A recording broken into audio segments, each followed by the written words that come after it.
आधी रात बीत चुकी थी। उस दिन कामना ऑफिस में काफी लेट हो चुकी थी।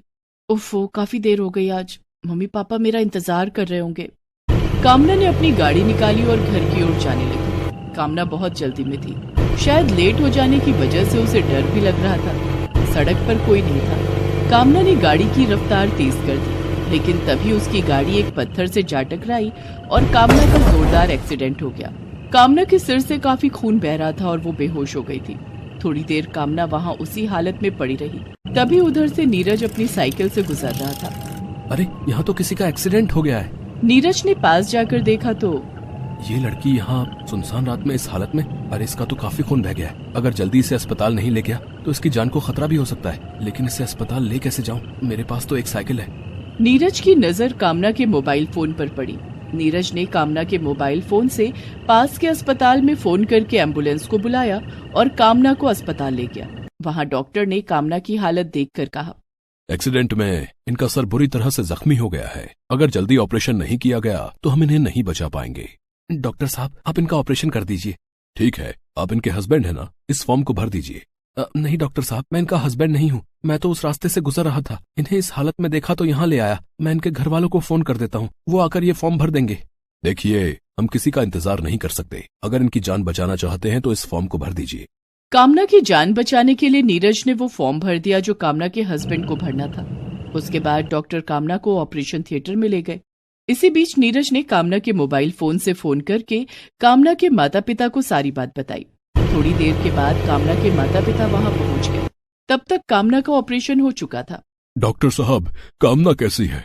पेशेंट अब खतरे से बाहर है। अगर उन्हें समय पर यहाँ नहीं लाया जाता तो उनकी जान भी जा सकती थी। आप इस नौजवान का धन्यवाद कीजिए। यही आपकी बेटी को यहाँ लाए हैं और इनके दस्तखत से ही आपकी बेटी का ऑपरेशन हुआ है। कामना के माता पिता ने नीरज को सर से पैर तक घूरा। नीरज को देखते ही वो समझ गए कि नीरज बहुत गरीब है। उन्होंने नीरज का धन्यवाद तक नहीं किया। अच्छा, अब मैं चलता हूँ। ईश्वर की कृपा से कामना जी जल्दी स्वस्थ हो जाएंगी। नीरज अपने घर आ गया। कुछ दिनों के बाद कामना को भी अस्पताल से छुट्टी मिल गई, लेकिन अस्पताल के डॉक्टर ने कामना को नीरज के बारे में सब कुछ बता दिया था। कामना अब उसी जगह पर जाकर नीरज को ढूंढने लगी। एक दिन उसे साइकिल पर नीरज जाता हुआ दिखाई दिया। कामना ने उसे रोककर कहा, आप ही नीरज है ना? आप? ईश्वर का लाख लाख शुक्र है कि आप ठीक हो गई। जी, मैं ही नीरज हूँ। लेकिन आप यहाँ कैसे? मैं आपको कब से ढूंढ रही हूँ। आज मेरी ये जिंदगी आप ही की देन है। मुझे डॉक्टरों ने सब कुछ बता दिया है कि कैसे उस दिन आपने मेरी जान बचाई और मेरे हस्बैंड की जगह साइन करके मेरा ऑपरेशन करवाया। उस दिन से नीरज और कामना रोज मिलने लगे। धीरे धीरे दोनों में अच्छी दोस्ती हो गई और दोस्ती प्यार में बदल गई। एक दिन, नीरज, मैं तुमसे शादी करना चाहती हूँ। लेकिन ये कैसे हो सकता है कामना? तुम बहुत अमीर हो और मैं बहुत गरीब। तुम एक मल्टीनेशनल कंपनी में इंजीनियर हो और मैं एक सोसाइटी में मामूली सा गार्ड हूँ। 12,000 रुपए मेरी तनख्वाह है। तो ठीक है ना, 50,000 मेरी तनख्वाह है। दोनों के पैसे मिलाकर घर तो चल ही जाएगा। कामना, मेरा घर बहुत छोटा है। घर में माँ बाबूजी और एक छोटी बहन भी है। उन सबकी जिम्मेदारी मेरे कंधों पर है। कोई बात नहीं, अब उन सबकी जिम्मेदारी भी मेरी है। बहाने मत बनाओ नीरज। जिंदगी में ऐशो आराम ज्यादा मायने नहीं रखते। जब आपका जीवन साथी आपको जान से भी ज्यादा प्यार करता हो और तुम वही हो, मुझे तुम्हारे अलावा और कुछ नहीं चाहिए। लेकिन तुम्हारे माता पिता हमारे रिश्ते को कभी मंजूर नहीं करेंगे। मैं मम्मी पापा से बात करूंगी। मुझे पूरा यकीन है कि वो मान जाएंगे। लेकिन वही हुआ जिसका नीरज को डर था। कामना के माता पिता इस रिश्ते के लिए बिल्कुल भी तैयार नहीं थे। जिसके बाद कामना और नीरज ने मंदिर में शादी कर ली। शादी के बाद कामना नीरज के घर आ गई। नीरज के घर में उसके माता पिता और ननद रूबी ने कामना का बहुत शानदार स्वागत किया। भाभी, मैंने आपके लिए पूरे रास्ते में फूल बिछाए हैं। आप इन्हीं फूलों पर चलकर अपने कमरे तक जाना। मेरी भाभी के पैर जमीन पर नहीं पड़ने चाहिए। कामना बहू, तू अपने कमरे में चलकर आराम कर। हम वहीं तेरे लिए ठंडा शरबत और नाश्ता भिजवाते हैं। बाहर बहुत गर्मी है, तुझे बहुत प्यास लगी होगी ना? और ये भारी कपड़े बदलकर हल्के और आरामदायक कपड़े पहन ले। जी माँ जी। कमरे में आकर, नीरज, तुम्हारे घर वाले तो बहुत अच्छे हैं। ऐसा लग रहा है जैसे मैं इन्हें बरसों से जानती हूँ। कामना, हम गरीब है तो क्या हुआ? हमारा दिल बहुत अमीर है। वो तो लग ही रहा है।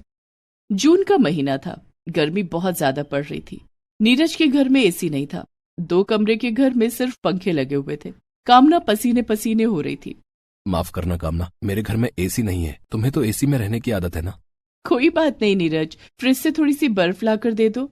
सॉरी कामना, मेरे घर में फ्रिज नहीं है। लेकिन हाँ, माँ ने तुम्हारे लिए बाहर से बर्फ मंगवाई है, मैं अभी लेकर आता हूँ। नीरज ने कामना को बर्फ ला कर दिया। कामना उस बर्फ को अपने गले में रगड़ने लगी। बहुत आराम मिल रहा है। नीरज, मैं सोच रही थी कि अपने घर के लिए एक एसी और एक फ्रिज खरीद लूं। लेकिन कामना, उसमें बहुत पैसे खर्च हो जाएंगे। डोंट वरी, मेरे अकाउंट में भी बहुत पैसे हैं। एसी और फ्रिज तो आ ही जाएगा, और बिजली के बिल की तुम चिंता मत करना, बिल मैं भर दूंगी। तभी नीरज की माँ सुनीता हाथों में शरबत और नाश्ते का ट्रे लेकर वहां आती है। कामना बहू, अभी अभी तो तुम आई हो, अभी से घर के लिए खर्चे की बात सोचने लगी। हमें ऐसा लगेगा जैसे हम दहेज ले रहे हैं। माँ जी, इसमें दहेज वाली कोई बात नहीं है। अब ये घर मेरा भी है, और अपने घर के लिए मुझे इतना तो करना चाहिए ना। देखिए ना, इतनी गर्मी में आप और बाबूजी कितने परेशान हो रहे हैं। घर में एसी लग जाएगा तो आप सब चैन से रहना, और फ्रिज आ जाएगा तो ठंडा ठंडा पानी पीना। दूसरे दिन कामना ने बाजार जाकर 2 एसी और एक फ्रिज खरीदा और घर में लगवा दिया। अब नीरज का घर एसी की ठंडी हवा से तरोताजा रहता। गर्मी में सबको पीने के लिए ठंडा पानी भी मिलने लगा। कुछ दिनों की छुट्टी के बाद कामना ने अपनी जॉब फिर से ज्वाइन कर ली और नीरज भी अपनी ड्यूटी पर जाने लगा। एक दिन, कामना के पापा, जब से कामना गई है मुझे उसकी बहुत याद आती है। क्यों ना हम उसके घर चलकर उससे मिलकर आए। तुम क्या चाहती हो कामना की माँ? हम उस गरीब गार्ड के घर जाएंगे? कभी नहीं। कामना के पापा, अब हमारी बेटी उस घर में है, हमें वहाँ जाकर देखना चाहिए कि वो लोग उसे कैसे रख रहे हैं। ठीक है, तुम कहती हो तो चलो चलते हैं। उस दिन शाम को जब कामना ऑफिस से घर आई तो उसके घर के सामने एक बड़ी सी गाड़ी आकर रुकी। कामना ने खिड़की से देखा कि उसके माता पिता उसके घर आए थे। कामना के सास ससुर ने कामना के माता पिता को बड़े सम्मान के साथ घर में बिठाया। उफ, बाहर कितनी गर्मी है। थैंक गॉड तुम्हारे घर में एसी है। कामना बेटी, एक गार्ड के घर में एसी, कहीं ये एसी तुमने तो नहीं लगवाया? नहीं माँ, ये एसी तो नीरज ने लगवाया है।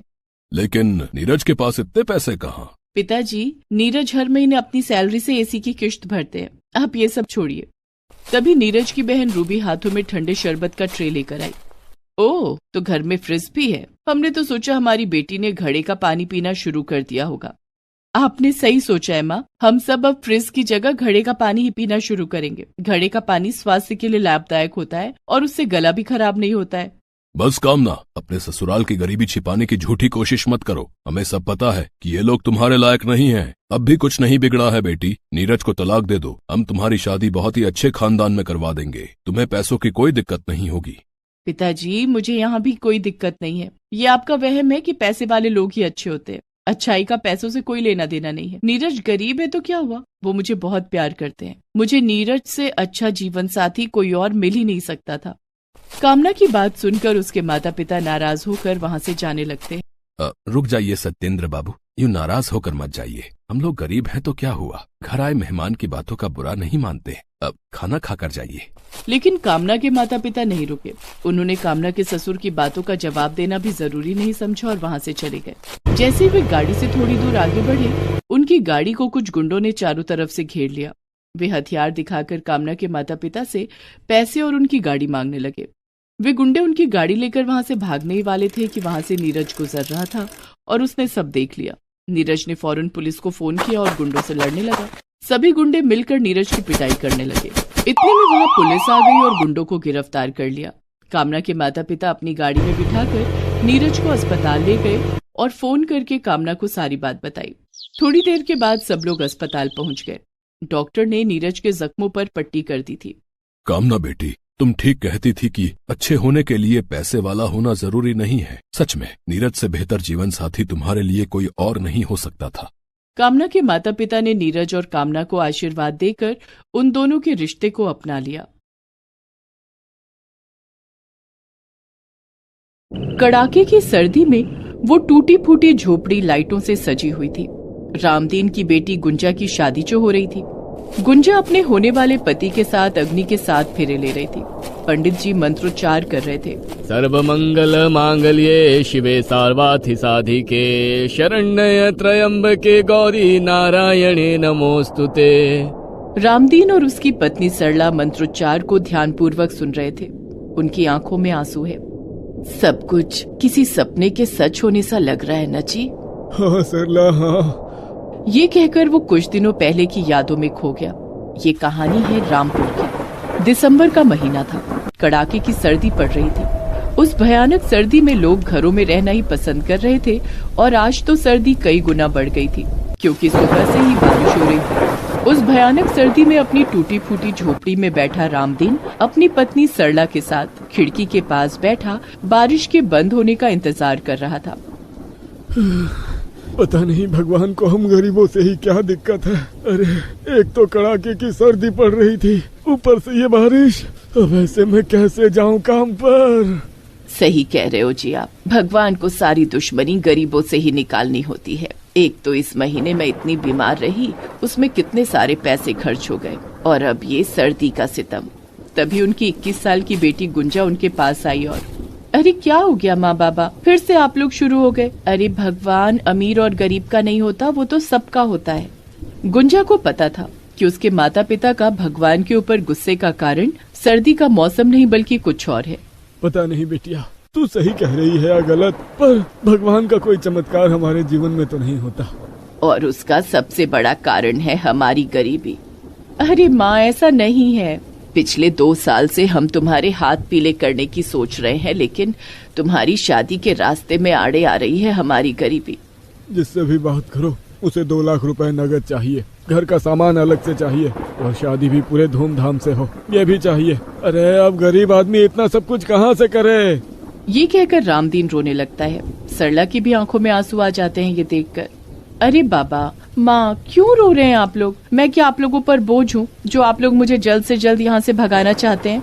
नहीं बेटा, तू बोझ नहीं है, लेकिन हर बाप की तरह मेरी भी इच्छा है ना कि अपने जीते जी तुम्हारा कन्यादान करूं, तुझे हंसी खुशी इस घर से विदा करूं। बाबा सब हो जाएगा, देखना भगवान सब ठीक कर देगा। रामदीन ट्रेन में झालमुड़ी बेचने का काम करता था। वो हर दिन सुबह घर से निकल जाता। झालमुड़ी ले लो, झालमुड़ी, तीखी तीखी झालमुड़ी ले लो। अरे भैया 10 रुपए की बनाओ झालमुड़ी, और हाँ थोड़ा ज्यादा चटपटा बनाना। जी बाबूजी। रामदीन सुबह के 7 बजे घर से निकल जाता और रात के 9 बजे तक जी तोड़ मेहनत करता और अपनी बेटी गुंजा की शादी के लिए पैसे जोड़ता। लेकिन चाहकर भी वो उतने पैसे नहीं जोड़ पा रहा था जितने की उसे जरूरत थी। अभी कुछ दिनों पहले सरला की तबीयत खराब हो गई थी, उसमें भी 25,000 रुपए खर्च हो गए थे। पता नहीं कब पैसे इकट्ठे होंगे और कब गुंजा की शादी होगी। पूरी 24 घंटे की बारिश के बाद अब आसमान साफ हो गया था, लेकिन सर्दी का सितम जारी था। लेकिन काम तो करना ही था ना, कब तक घर में बैठा जाता। रामदीन अपने फटे चिट्ठे कपड़ों में ठिठुरते हुए निकल पड़ा स्टेशन की ओर। संयोग से उसी समय आरा एक्सप्रेस आई थी। वो तुरंत उसमें चढ़ गया। झालमुड़ी ले लो, झालमुड़ी, तीखी तीखी झालमुड़ी, सर्दी को भगा लो, झालमुड़ी ले लो, झालमुड़ी। रामदीन झालमुड़ी बेचता हुआ ट्रेन के डिब्बे में आगे की ओर बढ़ रहा था। तभी उसकी नजर ट्रेन के गेट के पास लेटे एक नौजवान लड़के पर गई। वो बिल्कुल बेसुध पड़ा हुआ था, उसके मुंह से झाग भी निकल रहा था। अरे अरे ये कौन है? इसे क्या हो गया? ये इसके मुंह से झाग क्यों निकल रहा है? रामदीन उस नौजवान को जगाने की कोशिश करने लगा। अरे बेटा उठो, उठो बेटा उठो। रामदीन ने उस लड़के की नब्ज पर हाथ रखा। वो बिल्कुल धीमे धीमे चल रही थी। उस लड़के का शरीर भी ठंडा हो रहा था। ये देखकर रामदीन घबरा गया। वो भागकर ट्रेन के दूसरे गेट पर खड़े रेल के सिपाही के पास गया और उसे सारी बातें बताई। सिपाही भागा भागा उसके साथ ट्रेन के दूसरे गेट पर गया। उसने जैसे उस नौजवान और उसकी हालत को देखा तो लो, फिर से जहर खुरानी गिरोह का शिकार हो गया एक और इंसान। हम लोग तो लोगों को समझा समझा कर थक गए हैं कि किसी अनजान से कुछ मत लो, किसी अनजान का दिया हुआ मत खाओ, लेकिन लोग सुनते ही नहीं। सिपाही जी, अब तो जो होना था वो हो गया, अब क्या करें? अरे क्या करना है, अब ट्रेन कहीं रुकेगी तो देखा जाएगा। लेकिन तब तक तो बहुत देर हो जाएगी। तो क्या करूं? हाँ बोलो क्या करूं? देखो हर दिन ट्रेन में ऐसे हादसे होते रहते हैं, हमने सबका ठेका तो नहीं ले रखा है। साहब, इंसानियत भी तो कोई चीज है। तू मुझे ज्यादा ज्ञान मत दे और जाकर झालमुड़ी बेच। मैंने कहा था ना, जब स्टेशन आएगा तो देखा जाएगा। लेकिन रामदीन का मन नहीं माना। उसने ट्रेन की चेन खींच दी। ट्रेन रुक गई। उसके बाद उसने उस नौजवान को अपने कंधे पर उठाया और पास के ही अस्पताल में ले गया। डॉक्टर ने जब उस नौजवान की हालत देखी तो ओह, इसकी हालत तो बहुत ही खराब है। तुम बिल्कुल सही समय पर इसे यहाँ ले आए, नहीं तो कुछ भी हो सकता था। डॉक्टर ने उस नौजवान का इलाज शुरू किया।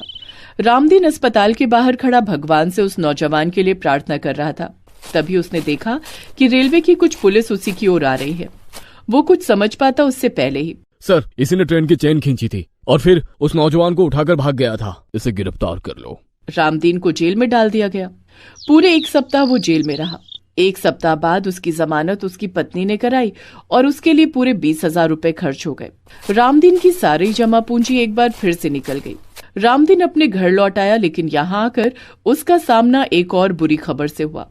हाँ, रेलवे पुलिस ने साफ कह दिया है कि अब आप स्टेशन या ट्रेन में झालमुड़ी नहीं बेच सकते। अगर उन्होंने आपको वहाँ देख लिया तो वो फिर आपको जेल में बंद कर देंगे। देख रही हो ना सरला, भगवान कैसे खेलता है हमारे साथ। अरे मैंने तो किसी की मदद की और उस मदद के बदले देखो मुझे क्या मिला। अब क्या कहूँ मैं, क्या कहूँ। अब कैसे घर चलेगा, कैसे गुंजा की शादी होगी। उधर जिस नौजवान की मदद रामदीन ने की थी, वो जब होश में आया तो उसे डॉक्टर के द्वारा पता लगा कि कैसे एक झालमुड़ी वाले ने उसकी मदद की और उसे वहां ले आया और उसकी जान बच गई। वो नौजवान जिसका नाम विवेक था, वो काफी अमीर घर का था। उसे जब सारी सच्चाई का पता लगा तो वो रामदीन की तलाश में लग गया, लेकिन रामदीन का उसे कहीं पता नहीं लगा। कई दिन हो गए लेकिन मुझे रामदीन का पता नहीं लग रहा है, लेकिन मैं भी हार नहीं मानूंगा, उसे कहीं से भी ढूंढ कर निकालूंगा। फिर एक दिन विवेक को किसी से पता लगा कि रामदीन को रेलवे वालों ने स्टेशन परिसर और ट्रेन में झालमुड़ी बेचने से मना किया है। इस बात से उसे इतना शौक लगा कि उसे हार्ट अटैक आ गया और वो अस्पताल में है। विवेक तुरंत अस्पताल की ओर भागा। वहां जाकर उसे पता लगा कि रामदीन की हालत बहुत गंभीर है। उसके परिवार वालों के पास उसका इलाज के लिए भी पैसे नहीं है। विवेक गुंजा के पास गया। देखिए, आप लोगों को बिल्कुल चिंता करने की जरूरत नहीं है, मैं रामदीन चाचा का इलाज कराऊंगा। आप कौन है? मैं आपका शुभचिंतक हूँ। विवेक ने रामदीन के ऑपरेशन का पूरा खर्चा उठाया। रामदीन ठीक होकर घर तो आ गया, लेकिन अभी भी उसके दिमाग में गुंजा की शादी की बात घूमती रहती थी। एक शाम वो इसी चिंता में उदास सा बैठा रोए जा रहा था, तभी विवेक वहां पहुंचा। जब रामदीन ने उसे देखा तो, अरे तुम तो वही हो ना जो उस दिन ट्रेन में। हाँ, मैं वही हूँ जिसकी आपने जान बचाई थी और जिसका खामियाजा आपको भुगतना पड़ रहा है। दोनों बातें कर ही रहे थे कि तभी वहां गुंजा भी आ गई। अरे आप उस दिन कहाँ चले गए थे? आज पिताजी जीवित हैं तो वो आपकी बदौलत ही हैं। आपने पैसे ना दिए होते तो पता नहीं क्या होता। अच्छा, तो ये वही है जिसने उस दिन अस्पताल में आकर मेरे इलाज का सारा खर्चा उठाया था? हाँ बाबा, ये वही है। हमारे लिए ये किसी ईश्वर से कम नहीं है।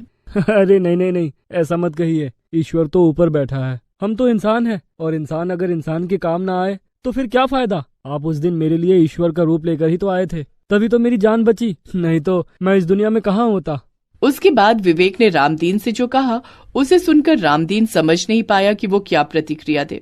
हाँ चाचा, मुझे आपकी बेटी बहुत पसंद है, मैं इससे शादी करना चाहता हूँ। पर मेरे पास आपको देने के लिए कुछ भी नहीं है। आपके पास दुनिया की सबसे बड़ी दौलत है चाचा जी, और वो है आपकी बेटी। इस दुनिया में बेटी के बाप से ज्यादा अमीर कोई नहीं, कोई भी नहीं। आप शादी की तैयारी कीजिए। रामदीन के पास जो भी पैसे बचे थे, उसने उन पैसों से ही गुंजा की शादी की सारी तैयारी की, और आज उसका सालों पुराना सपना पूरा हो रहा था। गुंजा की शादी हो रही थी, वो भी बहुत ही अच्छे घर में। वो बार बार ऊपर देख रहा था और भगवान का शुक्रिया अदा कर रहा था।